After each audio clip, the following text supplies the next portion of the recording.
The cafe smelled faintly of burnt sugar and old newspapers, the kind of place where the espresso machine wheezed like it had too many mornings behind it. I slid into my usual corner, the one by the window where the light hit just enough to show dust in the air. I always ordered the same thing, black coffee, no sugar, and usually forgot to stir it. Today, I didn't notice until someone spoke from the table behind me. "You always get the black, don't you?" I looked up, almost dropping my cup.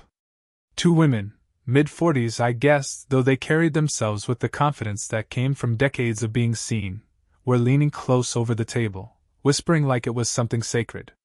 One of them smiled, tilting her head, hair catching the light just so. The other's eyes flicked toward me, then back at her friend, quick, almost apologetic. "Yeah," I said, voice quieter than I meant.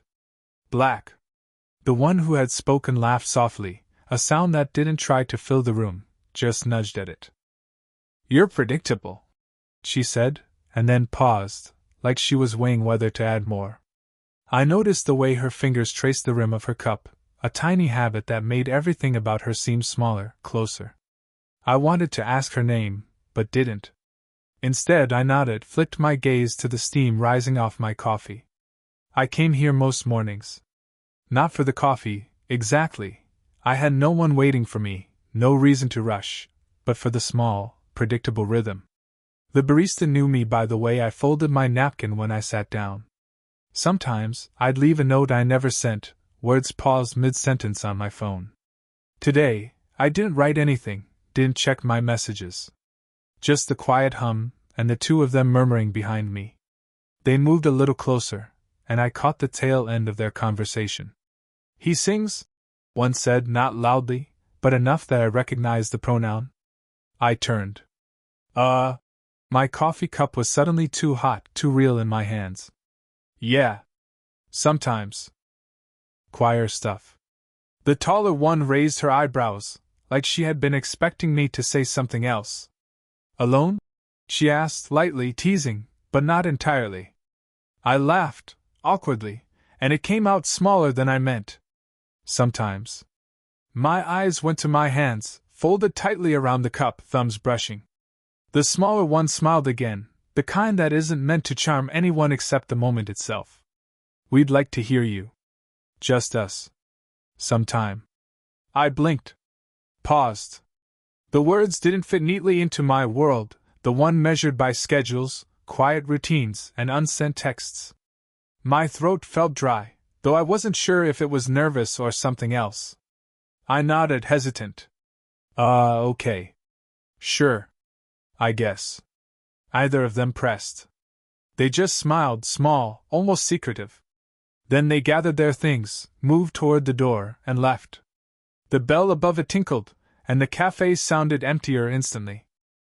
I sat there, staring at the steam curling from my coffee, the lingering warmth from their presence like an echo.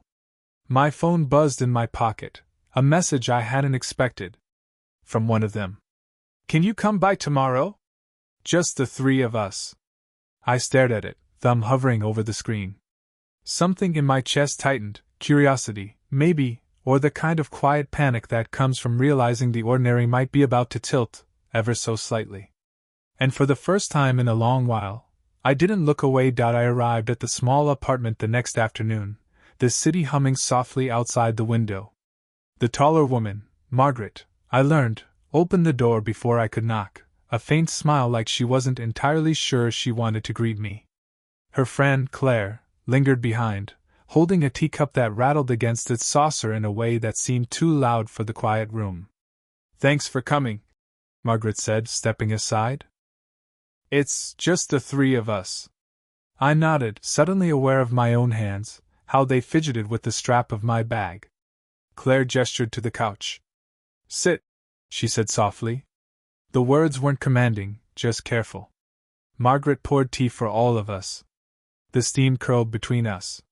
She handed me a cup, fingers brushing mine for a second that lingered longer than necessary. I almost set it down before taking a sip, the warmth spreading in a way that felt dangerous. "You sing in the choir often?" Claire asked, eyes curious but polite. Yeah? Mostly weekends," I said.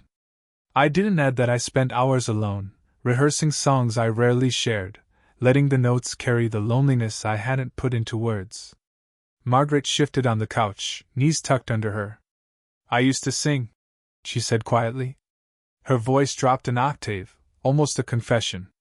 Before life got busy. Kids, work.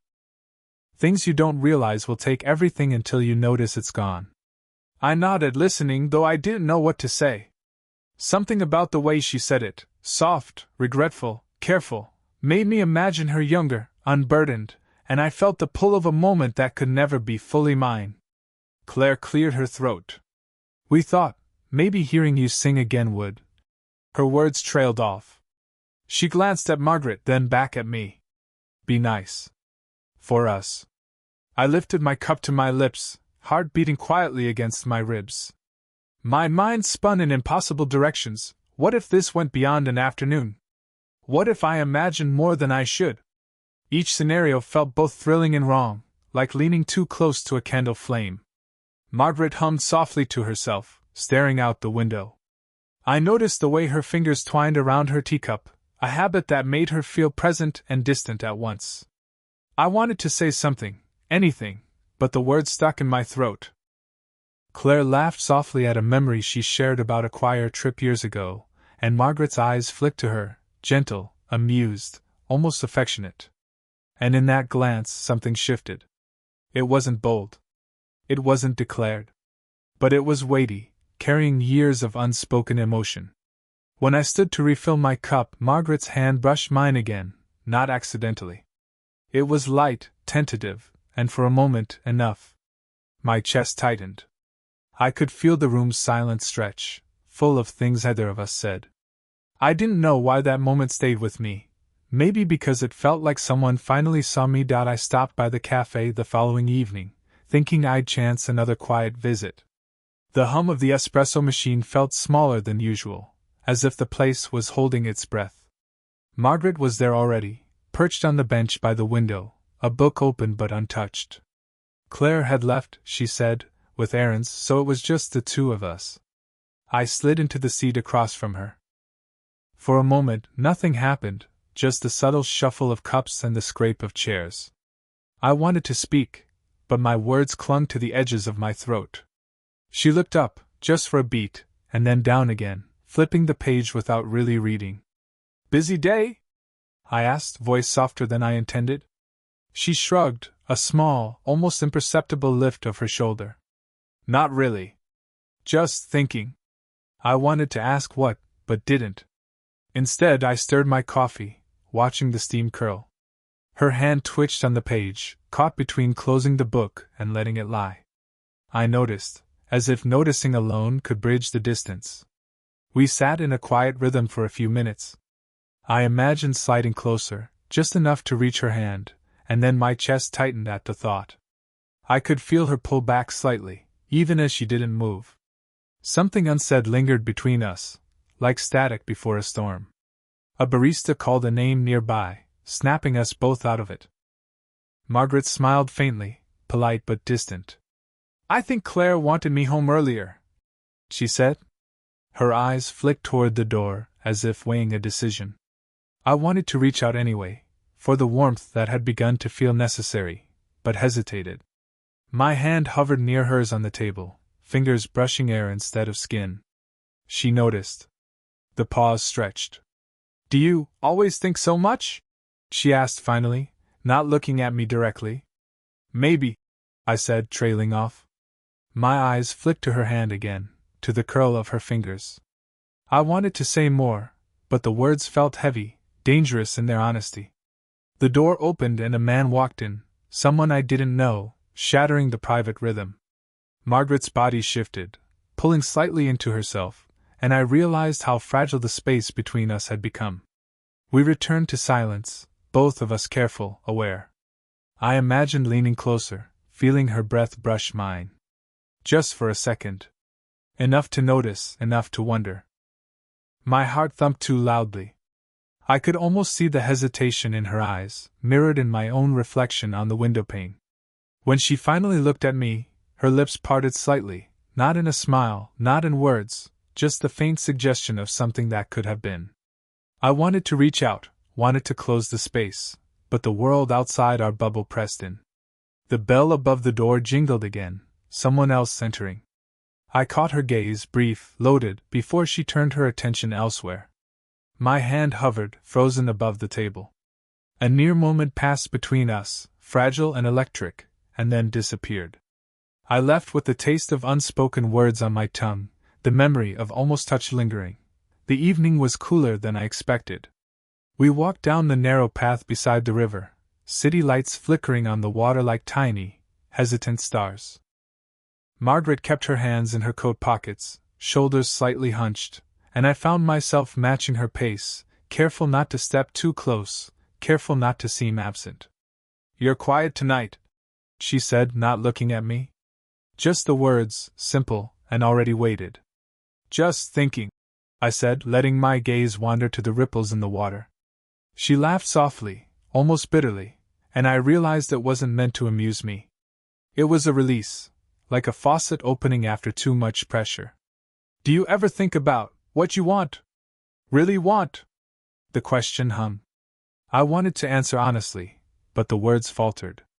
I felt the weight of years she carried, of routines and decisions and quiet sacrifices. And then I wanted something I wasn't sure I should. "I don't know," I admitted.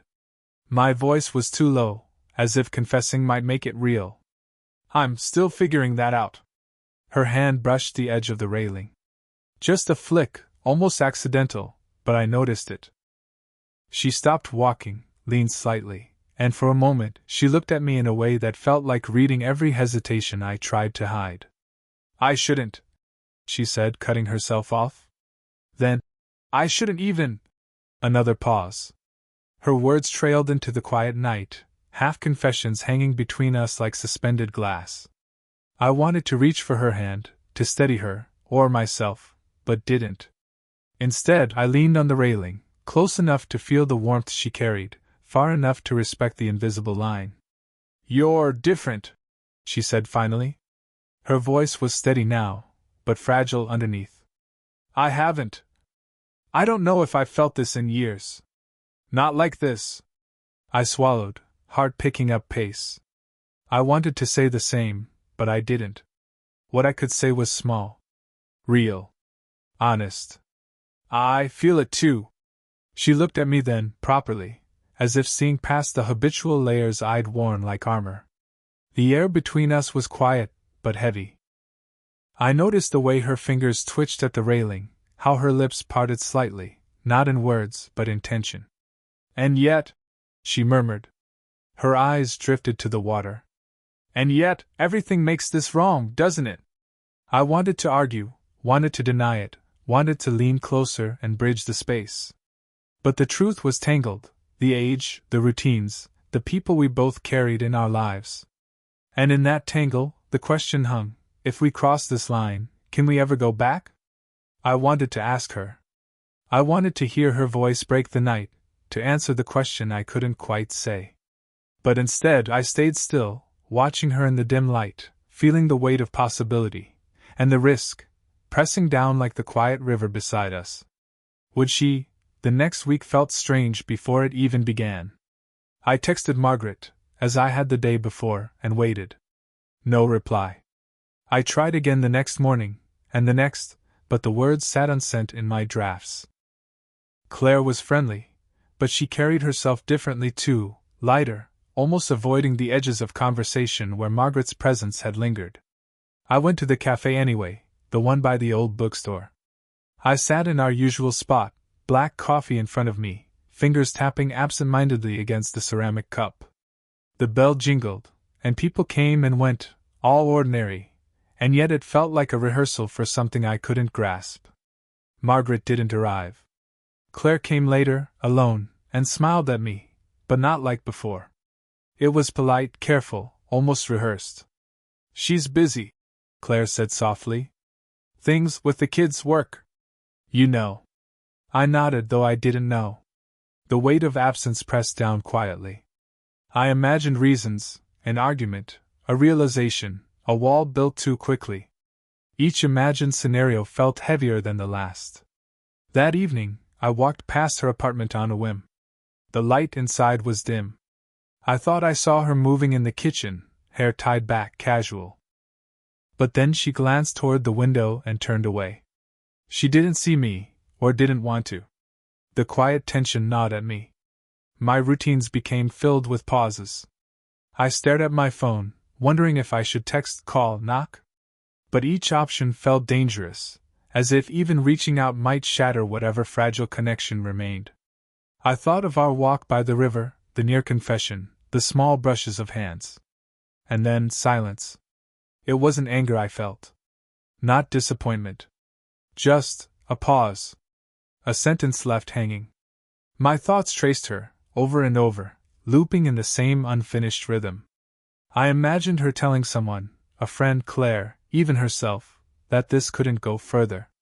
I imagined her shrugging as she returned to her life, as if the week of warmth between us had never happened.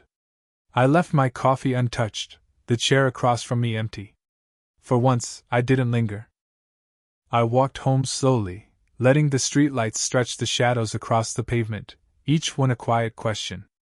At night, I typed a message I didn't send. I don't know what I did wrong. My fingers hovered over the screen, the cursor blinking, waiting for a word I couldn't give. I deleted it. Again. I didn't feel heartbroken. I felt paused. Like life forgot to finish the sentence. And the chair remained empty, the room colder than before. I found her in the kitchen that Saturday morning. The light slanted through the blinds, dust motes floating in the streaks. She was humming softly to herself, not expecting anyone, stirring a pot of coffee on the stove. The room smelled faintly of cinnamon and bread, everyday things I could have overlooked if I hadn't known her the way I did. I stopped in the doorway.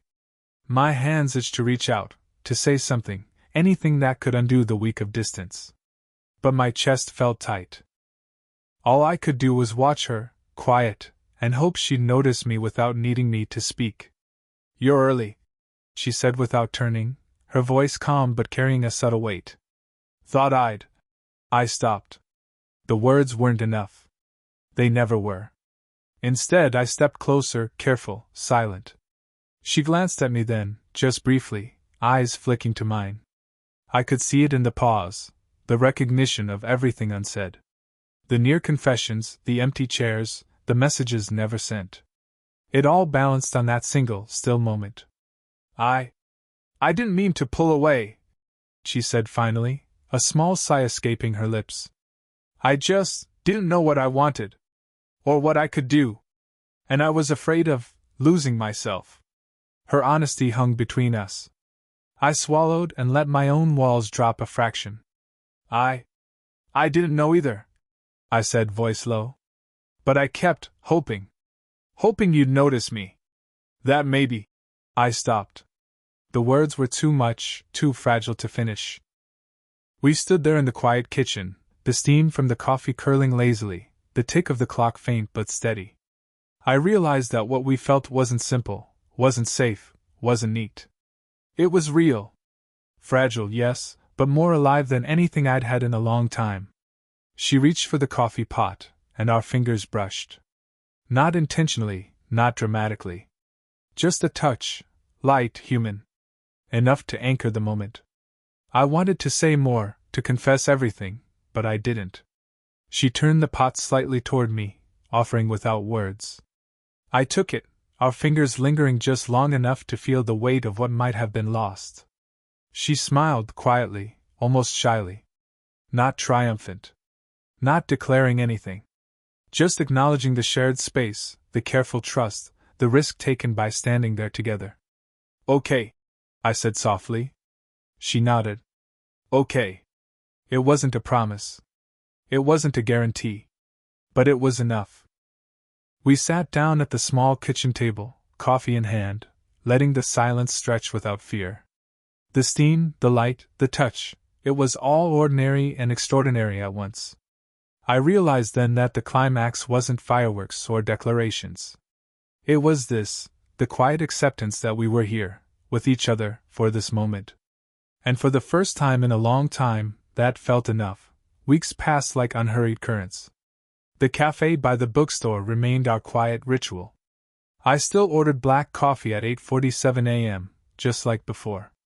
She would arrive, sometimes early, sometimes late, and we'd settle into our corner, mugs warming our hands, the hum of the espresso machine filling the space between words. We didn't talk about the weeks of distance, the unsent messages, or the near moments we'd almost crossed. That had its own weight, and we left it there. Instead, we focused on small things, her hand brushing mine when she reached for sugar, the way she remembered the exact way I folded my napkin, the quiet laughter at something neither of us had said aloud. One afternoon, we walked to the bench by the river again, the same one where she had almost confessed months ago. The light hit the water just so, and for a moment, I thought of all the times I had imagined her alone, thinking of me. She noticed the pause in my steps, the way I let my fingers trail along the railing. "You're still quiet," she said softly, eyes fixed on the river. "And you're still noticing," I replied, careful, deliberate. It wasn't a grand confession. It wasn't a turning point. It was the simplicity of being together, of showing up without fanfare. The tension had softened into familiarity, trust, and something quietly profound, the understanding that we were allowed to be part of each other's ordinary. We shared tea in her kitchen, black coffee in the cafe, walks by the river, and long silences that didn't feel empty. Life didn't change dramatically. Her work still demanded late nights, her children still shaped her schedule, my routines still carried the echoes of early mornings and unsent messages. But the edges felt warmer now. The routines shared. The quiet presence enough. One morning, as she poured my coffee, her fingers brushed mine ever so lightly. I looked at her, and she smiled, a small, knowing smile that said more than any declaration could. I returned it, equally soft. That was our confession, a recognition, a promise without words that we had found our rhythm together. The bench, the cafe, the 8:47 a.m. coffee, they were markers of a life rearranged gently around one another. Not perfect, not dramatic, just ours. The warmth we carried wasn't always visible, but it was steady, quiet, real. As I walked home that evening, I thought about how small moments could carry more weight than loud declarations.